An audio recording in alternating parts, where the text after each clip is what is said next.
এদিকটা বেঁচে গেছে। যা না ভালো ভালো। এখন কথা হলো, নিজের বাপকে বাপ বলা ছেড়ে দিয়ে কি পরের বাপকে বাপ বলতে বড় ভালো লাগছে? একটু সুখ হচ্ছে। কারণ নিজের বাপ কি কম পড়ে গেল? মনে রাখবেন, সব সময়ের জন্য নিজের ধর্মে মরণ ভালো, পরের ধর্মে নকল করাটা মোটেই ভালো না। ওই হাওড়া শ্যামপুরের দিকে হরিনামে গেলে দোকানের আগের দিকে লেখা আছে যিশু ফার্নিচার, মানে কাঠের দোকান আর কি, খাট পালঙ্ক টালঙ্ক বানায়। যিশু ফার্নিচার, দোকানের মালিককে উমেশ মন্ডল। যারা বাংলা বলতে জানেনি তারা খ্রিস্টান হবে, যারা বাপ 14 গোষ্ঠী বাঙালি যাদের গোত্র কাশ্যপ মধুকুল্ল শাণ্ডিল্য, তারা কি লজ্জায় মরতে আবার ওই দিকে যাচ্ছে। আমাদের পাড়াতেও তো এসেছিল, আমার বাড়ি দুটো মেয়ের একটা ছেলে সাদা পোশাক পরে এসেছে। বলে আপনি হরিনাম করেন? বলছে আমাদের একটু প্রচার করবেন। আমি কি প্রচার করবো? বলে পিতা পরমেশ্বর। আর সেটা কি রকম? বলে আমরা সেই থেকে আসছি। বলে উপর থেকে, নিচে গাইতে উপর থেকে পরমেশ্বর। একটা কাগজ দিচ্ছে হাতে, আমার একটা লোক দেখি এরকম করে দাঁড়িয়েছে ল্যামট করে, হাতে পিন টিন ঢুকিয়ে দিয়েছে, আর নিচে লেখা আছে হে ঈশ্বর, এরা কি করছে এরা জানে না, এদেরকে ক্ষমা করে দাও। আমি বললাম এটা কোথায় লেখা আছে? বলে বাইবেলে। বাইবেলের লেখার আরো 3000 বছর আগে মহাভারতের অরণ্য পর্বে পিতামহ ভীষ্ম এই কথা অনেক আগে অর্জুনকে বলে দিয়েছে, কৃষ্ণকে সামনে রেখে, হে ভগবান অর্জুন কি করছে জানে না, তুমি ক্ষমা করে দাও। কিসের বাইবেলে লেখা? হ্যাঁ, মুসলমান ভাইরা কি বলে? ইসলাম মানে হলো শান্তি, শান্তির ধর্ম। ইসলাম মানে শান্তির অশান্তিটা আপনারা জানেন।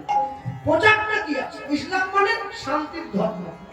আজ থেকে 5 লক্ষ বছর আগে বেদে লেখা আছে ওম শান্তি, ওম শান্তি, ওম শান্তি। বাইবেলে কি লেখা আছে?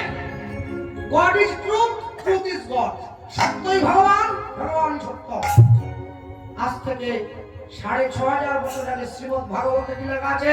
সত্যং পরম ধীমহি। আমি বললাম কি করতে হবে? বলছে একটু প্রচার করতে হবে। আমি সে করব। দুপুর বেলা এসেছেন, ভরা দুপুরে একটু গোবিন্দের প্রসাদ পান, একটু মিষ্টি খান, একটু অন্ন সেবা করুন, তারপর বলে আমরা প্রসাদ খাইনি। আমার মা বলে ঢুকতে দিচ্ছে কে? হ্যাঁ, বাড়ি তো গোবর জল দিয়ে ধুতে হবে, প্রসাদ খাইনি কে রে? দূর করে। আমি বললাম দাদা প্রসাদ খাননি কেন? বলে না আমাকে জাত চলে যাবে। প্রসাদ খেলে জাত চলে যাবে? আমেরিকা থেকে খ্রিস্টানরা এসে হরে কৃষ্ণ বলতে পারছে না, বলে হরে কৃষ্ণ হরে কৃষ্ণ ইস্কন। তারা হরিনাম নিয়ে নিল, প্রসাদ পাচ্ছে, আপনারা বলেন জাত চলে যাবে? তা আমি বললাম আমাকে একটা 500 গ্রামের জলের বোতল, সিল করা বোতল ঝোলা থেকে বের করে দিয়েছে। আমি বললাম এটা কি করব? বলছে আপনার মায়ের তো বয়স হয়ে গেছে, যদি গাঁটে গাঁটে ব্যথা হয় এই জলটা সারাদিনে 3 বার ঢোক কেটে 3 বার 3 ফোঁটা করে খেতে হবে।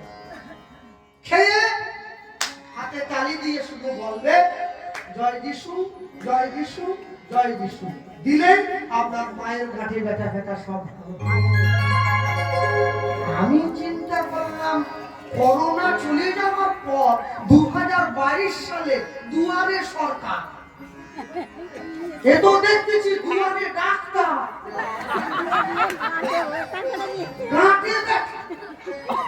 এটা আমি বলতে চাই, এ তো দুয়ারে ডাক্তার। আমি বললাম দিদি ভাই তাহলে করোনার সময় কোথায় ছিলেন? আমাদের হরিনাম বন্ধ হয়ে গেছে, সরকার কিছু হলে মানে কীর্তন বন্ধ, মিটিং চলবে, হরিনাম বন্ধ। তাই আপনি যদি সেই করোনায় আসলেন, এই জল নিয়ে আমি গোটা বাংলা ঘুরে বেড়াচ্ছি।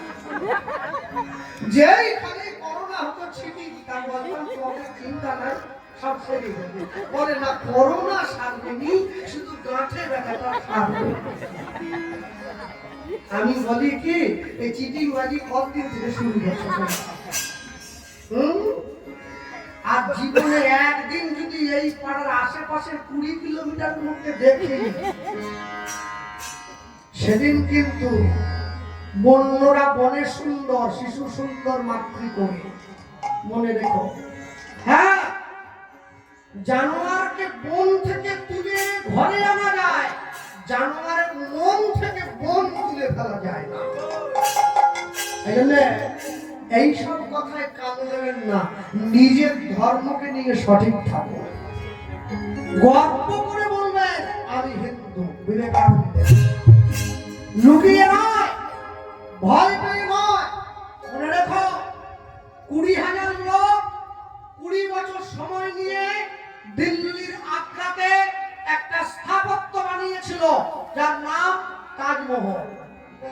20 বছর সময় লেগেছে, 20,000 লেবার মিস্ত্রি তৈরি হওয়ার পর, যার নির্দেশে তৈরি হয়েছে, সকল মিস্ত্রিদেরকে দাঁড় করিয়ে কারো হাত কেটে নেওয়া হয়েছে, কারো আঙুল কেটে নেওয়া হয়েছে, কারো জীবন নিয়ে নেওয়া হয়েছে। কেন?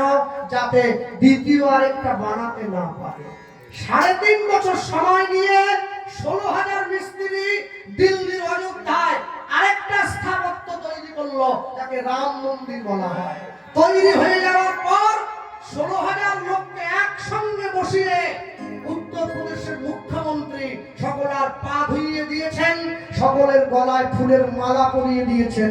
এটাই সনাতন ধর্ম, এটাই ধর্ম। এই ধর্মই জগৎকে শিখিয়েছে, দিবে আর দিবে, মেলাবে মিলিবে, যাবে না ফিরে, এই ভারতের মহামানবের সাগর তীরে। ভক্তমণ্ডলী, ভক্তিমতী মায়েরা,